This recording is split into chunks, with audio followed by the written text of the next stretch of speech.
Thanks all for joining. We got Coach here. He's going to give us a little opening statement, and we'll go around and get some questions. Hey, I know you guys haven't been busy, so I appreciate it. It's been a wild fall. First things first, just a shout out to Coach Watson and volleyball, and Coach Hale soccer, Coach Buckman again. All three of those guys, SEC Coaches of the Year, had great falls. Excited about what's gone on for the most part, and looking forward to jumping into basketball season. And it was a great win last night against Duke. I really enjoyed it. Atmosphere was amazing. It was fun. And then baseball is just around the corner, so we're pretty excited. Fall went great.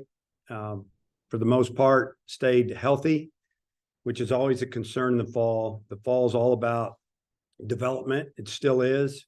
Still going through that, but got to see a lot of good things. Excited about where the program is and the potential of what could happen this spring. Go ahead, Hutch. Yeah, Dave, I'm curious, after seeing everything in the fall, what maybe position battles are still kind of looming that are going to have to be sorted out when with preseason practices? Yeah, I almost really feel like the position battles are going to always be there. I truly believe that's a big part of our program and the way we run things here, that you just have to keep working to play. Even if you're a returning starter, obviously your name's penciled in and until it's not. And I think the competition is what makes players better. I think the competition amongst teammates makes you better for the future. A lot of these guys are going to play pro ball, teaches you how to fight through the minor leagues. So, kind of answering your question, I still feel like they all have to fight. But, if you're talking about wide open, nobody's back, no starter there, you could look at a lot of positions on our team right now, and it's been that way 3 years in a row. And we're going to find a way to get it done again this year. But, the catching spot is, it's amazing this year that we have 4 really good catchers. And, a lot of times you're just hoping you have 1 and a quarter. And what do I mean by that? You're just hoping a guy that could back up your starter and give him a rest every now and then. But, honestly, we could catch any one of these 4 guys and feel good about it. They're all a little bit different. Some maybe more defensive, right-handed hitters, switch hitters, power, maybe quick release, really strong arm, different situations. But I do believe that battle is going to continue, and it's going to make us really strong back there, and we should be able to stay fresh. Are you wanting me to mention names, or how do you want me to go about this? However you want to take it. Okay. Well, you guys are at a lot of our scrimmages and practices, so talking about Hudson White, transferred in here from Texas Tech and had a pretty good reputation about it being a good hitter, and maybe it's crazy. You talk to one coach and they say, yeah, he's a really good catcher, and another guy would say he's just an okay catcher. And he came in here, and he's probably the most improved defensively of all of our guys from the time he walked in the door, until like right now. And what do I mean by that? His receiving skills have gotten better, keeping pitches in the zone longer. And I credit Bobby Wernis and Coach Hobbs for really showing him the way as far as with technology, keeping balls close where you're going to steal some pitches. Just have done a tremendous job there. And then obviously Parker Rowland had an incredible fall offensively. And that was the issue last year. He caught great, threw great, but he didn't hit very well. He was amazing this fall. And if he was sitting in here with me, we'd be kind of giggling about it, but it was shocking how much better he was. And he went out to summer ball, played ball, did well, made the all-star team. And, he wanted to play baseball, and he got better. And then true freshman Ryder Helfrich he's the future. He may be the guy that catches a lot this year. Time will tell. I don't want to put that on him. It's hard for a freshman to manage an SEC staff, especially one like we have. without some help. So I think it's a perfect scenario for him where he can play and get after it and get some coaching from our older catchers and learn from watching, learn from playing. And then Hudson Polk, he came in and had a tremendous fall, hit the ball extremely hard, hit 4 or 5 home runs. And, it's fun to see kids get better, but when you're dealing with the possibility of kids getting drafted after their junior year, the guys jumping in the portal, you just got to recruit. And you kind of, when the smoke clears, usually you might have 2 catchers and a walk-on, and we just happen to have 4 really good catchers. So is it a problem? No. Is it a good problem? Yes. But we'll work it out. They're all really good teammates. So other positions, that took a long time. Outfield is still a work in progress. Kendall Diggs is our starting right fielder. I mean, he played longer than anybody this summer. They won the Cape Cod Championship out there. He had some good days and okay days. Was a little tired, but he's a guy. He's earned it. Right field is his until it isn't, and I don't think it's going to be anybody else's. I could DH him a little bit, but I plan on him playing right field. We have, and the other guys are new. You got Ty Wilmsmeyer from Missouri, hit 300 there last year. Did not hit this fall. Didn't hit our pitching. Played great defense. I think he's a lot better hitter than he showed, and we hope he is. But he's a really good defender. He's the center fielder. And then Will Edmondson is transfer from a junior college. Had a good fall. Got better and better as fall went on. Learned how to deal with the velocity he was seeing, and got better in the outfield. Had a good fall. And then another guy we didn't play out there much because he was working at third was Jason Jones. And for those of you that remember last year, that was injury after injury after injury after injury. I played Jason Jones in left field against Mississippi State, and I thought he looked really good till he took about a 95-mile-an-hour fastball in the helmet, and I had to pull him out of the game. But we've been working with him out there because we're trying to get everybody in the lineup that we need to get in the lineup. And, but he's still working at third. So those are some of the guys in the outfield. And then third base, you got Peyton Holt.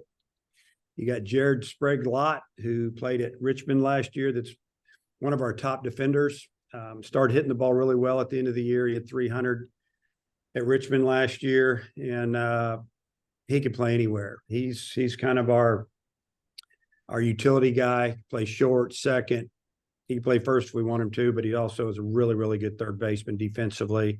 And then Jason Jones can play there as well, and that's probably what you're looking at. At second base, it's Peyton Stovall's job to lose. He was incredible fielding the ball this fall. He didn't play in scrimmages, just talking about practice, workouts, all the way up. And today is our last official day we can work with our players. I don't know if I've seen him miss one ball, and it's been incredible. His skills have just gotten better. The arm's coming along. He's got like one more week of structured throwing program. But he looks better than ever. He's swinging the bat now. Obviously, it's not off live pitching, but sometimes when you get something taken away from you with an injury, you just appreciate everything more. And it's been fun there. Obviously, Peyton Holt is an outstanding second baseman. Sprague-Lott is an outstanding second baseman. So we're going to be fine there. Shortstop, Beheva Aloy transferred in here. Is just getting better and better with the glove. Big kid, got a lot of power. I think he led our team in home runs this fall. I think he had 14 or 15 as a true freshman last year. He's very coachable, and he's letting us coach him, and we're watching him get better. And then Sprague-Lott is probably his backup. So that's a quick run around, except for first. And at first, it's Ben McLaughlin and Jack Wagner. McLaughlin was our DH down the stretch, one of our top hitters. Had an opportunity to sign pro this summer. Turned it down, didn't get drafted, would have been drafted at probably about the 15th round. There was one team that was really, really into him, and with a lot of communication between myself and Ben, he's back. Let's just put it that way. So we're excited that we're going to have him plugged in the middle of our lineup, because I think he's going to drive in a lot of runs. He's a contact guy. He's got some power. Got off to a slow start in fall ball, a lot of experimenting at the plate. Swinging too hard, I could go on and on, kind of went back to being his old self, and he started killing it. So excited about him. And then Jack Wagner, I think he had 14, 15 home runs last year over at Tarleton State. He started his career at Kansas. And when there's been coaching changes at both places, he's left. Probably one of our team favorites amongst players. Hard-nosed kid, had an incredible last week of fall ball, home runs, doubles. He can play first. He can play outfield. So, I've named off a lot of guys, and that's a good thing. You got to have about 13, 14 guys for those 9 offensive spots that can move around a little bit. So we feel real good. And I know I've missed a guy or two, but we feel good about where we're going to be once we get this thing figured out throughout the season. I appreciate it, Coach. I'll turn it over to the other guys. I'll go ahead. Hey, I think he said, Tom. Dave, I'm always fascinated by what your pitching is going to look like. Who do you think is going to be in the starter mix, and just thoughts on that? And we are so fortunate to have a really good bunch of kids and a good bunch of arms. Let me tell you. Obviously, it starts with Hagen Smith, and I wanted to mention this real quick. We had a team meeting yesterday, went over a few things, handed out their SEC championship rings. I think a lot of people forgot that we won the SEC championship, and it still bothers me a little bit. I'll be honest with you. It's one of my favorite teams I've ever coached. Just kept getting hurt, and guys just kept stepping up, and all we did was find a way to win. And so proud to hand out those rings to those guys yesterday. But we also voted on team captains, and Hagen Smith is one of them. I don't know if I've ever had one player get so many votes. I mean, it was almost unanimous, 40-some guys, and super excited about him. And then also Kendall Diggs really stepped up as a leader, kind of quiet his first couple of years this year, a lot more verbal, works hard, players love him. He was selected as a team captain. And then Peyton Stovall, who was a captain last year, and thought it was big that the players voted for him again. We have so many new guys. And this is a guy that didn't play on the field in scrimmages all fall, but I think they saw his work ethic, his rehab work, and they know his talent level and the way he talked to the guys this fall. I feel super excited about the 3 guys that they selected as captains. And, if you would have asked me, I would probably taken the same 3 guys. So excited there. But getting back to the pitching, starts with Hagen Smith, and then you can probably run over to Brady Tiger, and I think his stuff's better than ever. Just got to keep him healthy. We need him to pitch. We need him to pitch a lot, and he's really worked on his body. He's got so much stronger in the last 5 months. It's been fun watching it. And then we also have a transfer, Mason Molina from Texas Tech, and his numbers were really good. He walked too many batters this fall, but we didn't hit him at all. I mean, we did not hit him. Gave up maybe 1 or 2 hits all fall. Didn't hardly give up any runs, and command the zone better. And he really didn't have those breaking ball that he had throughout the season last year. So we're talking about 2 lefties and a righty. You can throw in a couple other guys that are young. You can throw in a guy like Ben Bybee has really made a move. Gave up some home runs this fall, but also was dominant every now and then. And we're just talking starting pitching. You can throw in Gabe Gackle as a freshman, and Tate McGuire as a freshman. Hunter Dietz is a freshman, and I don't talk about freshmen a whole lot, but those guys are going to pitch a lot. And I thought Colin Fisher threw extremely well. Parker Coyle was amazing. One of the biggest jumps of any pitcher that we've had a tremendous summer. And I know I'm leaving out some guys, like veterans, Will McIntyre. I think his thing is going to be out of the bullpen, but that's just some potential starter guys. And obviously, if they're not starting, they're going to be pitching somewhere for us. Yeah, Coach, I know you don't really know what type of team you have until they start playing other teams, but have you allowed yourself to kind of start thinking of, hey, we're better in this area, maybe we're worse in this area, and start comparing and contrasting to some of your more recent teams the last few years? Well, I think as a coach, you're always doing that. You're always pondering things, thinking about how you can get better. Hey, last year we did this or did that. But, I think back of I think back to the 22 team, how great that infield was. And so all fall last year, we're talking about that infield. How are we going to, we'll never have that infield again. They were unbelievable. And then all we did was work, and our infield was really good in 23 as well. Fielded like 981. So I guess if you're doing your job as a coach, you're always thinking into the future. You're always trying to correct your deficiencies, so to speak, and your weaknesses, and that's what we do. But I don't see major weaknesses. Are we going to have as good as an outfield as we had last year on the offensive side? Time will tell. If we don't do as much damage at the plate with our outfielders, we got to pick it up with our infielders and our DH. I mean, pitching wise, I like what I see. I like the potential. I like the stuff. But like you said, they got to go do it when we play other teams, somebody with a different uniform on the road in front of their fans. There's so many things that, play into this. But I mean, obviously, I think and I mentioned it, we're a lot deeper behind the plate. We have a lot of good options for our designated hitter.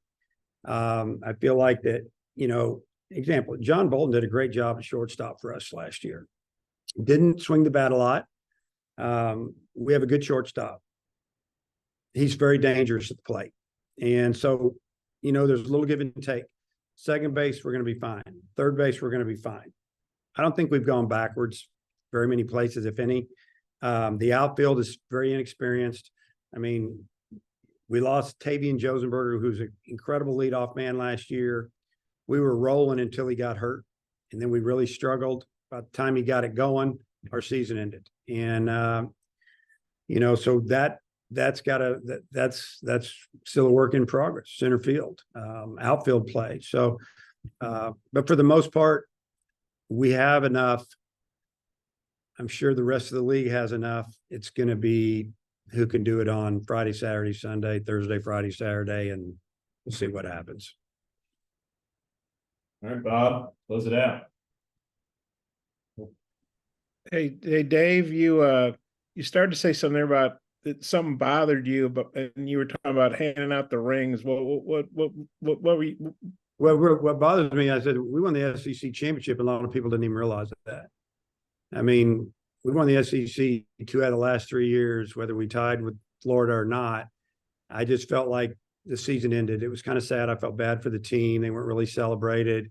They won the SEC championship in baseball. I mean, they beat LSU, won the national championship. They had the most talented team in the country. They kicked it into gear at the end of the year. And but our guys fought all year long with a bunch of injuries. And I was just so proud of them. And I told them that yesterday, that I haven't been around a bunch of guys that fought like they did. And when, 2 pitchers, 3 pitchers go down, a couple of position players, starters go down, we just kept finding ways to win. And giving them that ring was special. And, they weren't celebrated at all. The season was over, bang, we moved on. People were disappointed. I loved that team. And I wanted to make sure that they felt that from our staff. And we tried to get as many of them back that weren't still on this team to have that little celebration yesterday, kind of privately. And that's what I said. And Kendall, I mean, we know he can hit. He seems like he's really come a long way as an outfielder. I remember he was on some highlights, on ESPN from, I guess, summer ball. Just wondering where you think Kendall is defensively. You think about it last year when we put him in when we had an injury, and that's why he got in the lineup. Put him in right field, and he made the plays, but it sure didn't look pretty, did it? And he knew it, but he made the plays. He fought some ball. Then it just started smoothing out. I mean, this is a guy, when you think about it, he played shortstop in high school. He came here. We played him at third. We played him at second. We loved his swing. Had a strong arm, a little different arm action, maybe for a left side infielder, more of a lower slot, but that's fine. But there was always somebody a little bit better. We feel like, and we've had some professional people tell us, their opinion, that, maybe outfield was his thing. We started working him out there. We were doing it a little bit. I asked him after his freshman season to go play some outfield before the sophomore year, which was last year. and he didn't really get to do it with the team he was on. So we've been talking to him about it for a while. But going out to summer ball, playing some in the outfield last year, he's really, really made a big jump. Defensively, he looks like an outfielder, throws like an outfielder, and I think he's going to have a great year, and I think he's going to hit right in the middle of our order. Okay, thanks. Jackson, all you. Yeah, Coach. Obviously, Hagan has had 2 great years for you, but the uptick in velocity has kind of spread over on social media and everything. I'm just wondering, has anything changed for him? Whether it's preparation, approach, how he goes after hitters now with this kind of uptick that he's gotten. Yeah, I'd say all of the above, honestly. First off, Hagan Smith is probably one of the hardest workers I've ever been around, and he's super young for his class. I mean, he'll only be 20 years old at the draft, and he'll be 3 years in college. So he really worked hard on his body. I mean, he had a great, strong physique, and now he's super strong. He's put on some really good weight. We rested him. Yeah, you could say the uptick in velocity. He's always had good velocity. If he was just our closer and all he did was pitch the 8th or the 9th inning, he's going to go 97 to 100, probably pretty much all the time. We'd like him to pitch at 93 to 96. And he has developed a pitch or two. I won't give away too many details, but his arsenal has improved. Leadership qualities, work ethic. Didn't like the way the season ended last year. The kid's a winner. And man, if the game's on the line, he's the guy I want on the mound. And real quick, just we got the SEC, the new schedule, a month ago or so. Just wondering your thoughts. Any sadness with maybe not playing some teams not every year, or just excitement with the new league? Yeah, I wouldn't call it sadness, but I would. I mean, I'm not in love with top to bottom with that many teams. I might have been one of the coaches in the room that voiced my opinion that I think baseball is about divisions. It just seems like we follow MLB on a lot of things, rules, this and that. And, I would have liked to have seen 2 divisions or 4 divisions. And, I don't know, but it is what it is. It's going to be strange if there's a year that we don't play Mississippi State or LSU. It'll just be different. But it is what it is. It's like we always tell the players, who's ever on the schedule, that's who we got to go. We got to find a way to beat them, and don't get too high or too low. I think the way the league's set up, you bringing in Oklahoma and Texas, 2 established baseball powers, national champions under championships won over the years, many by Texas, obviously. How many teams are going to get into a regional? There's going to be some really, really good baseball teams that are a lot better than a lot of teams in regionals that aren't going to get in because the league is so deep. And I don't know if we'll ever get more than 10, but really we should probably get 13 somewhere in there every year. And there's going to be a lot of the league is going to be really tight when you're looking at number 7 through in the league through maybe 14. And it's, I think it's gonna be a little bit of chaos, but yeah, gonna miss some of those teams here and there, and we'll see how it turns out. And if it's great, it's great. If it's not, I'm sure they'll tweak it over the next few years. Dudley. I know you announced your recruiting class since then. Just talk a little bit about what you got done with that and how you and your assistants really put together a pretty good class. Yeah, it's the way there's a lot involved in recruiting now. As you know, there's 11.7 scholarships. There's other ways. There's some teams that have a little more than others. And just leave it at that. It's really hard to put together maybe 2 or 3 top 5 ranked classes. We had an incredible class come in this year. I just have to be careful on how I word all these things. But we went out and got some really good players that really want to be at Arkansas. There's a lot of kids that we felt like we probably could have gotten, and after talking with them for a while and being around them, sometimes financially we just couldn't get them, so to speak. So we did the best we could. They recruits these days, they want to know that they have a great opportunity to play now. They see that you have a 1 or 2 ranked class come in, and a couple of guys are there from that are at their positions. You deal with that a little bit. You throw in a few other things, and you move to different guys. I really like the class we have coming in. Athletic, some good arms, some solid guys that I think can come in and contribute quick. Recruiting these days, again, it's never over.